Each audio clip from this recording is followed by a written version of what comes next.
సనాతన ధర్మంలో పూజ చేస్తే అందరూ బాగుండాలని చేస్తారు తప్ప మా ప్రసాదాలు తిన్న వాళ్ళకే పూజ బాగుండాలి, మేమెవరికి ప్రార్థనలు చేస్తామో వాళ్లే బాగుండాలి, మా ప్రసాదాలు తినని వాళ్ళు పాడైపోవాలి, ఇంకోటి ప్రసాదాలు మాకక్కర్లేదు. ఇలాంటి పూజలు సనాతన ధర్మమునందు ఉండవు. అందరూ బాగుండాలని పూజ చేస్తారు.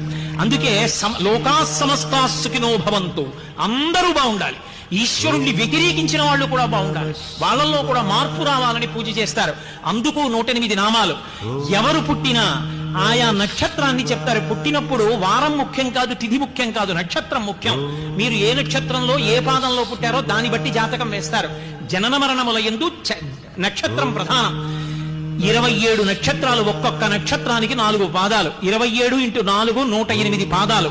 ఈ లోకంలో ఎక్కడ ఏ ప్రాణి పుట్టనివ్వండి, 4 కాళ్ళున్నది, 2 కాళ్ళున్నది ఎవరు పుట్టినా ఈ 27 × 4 108 నక్షత్ర పాదం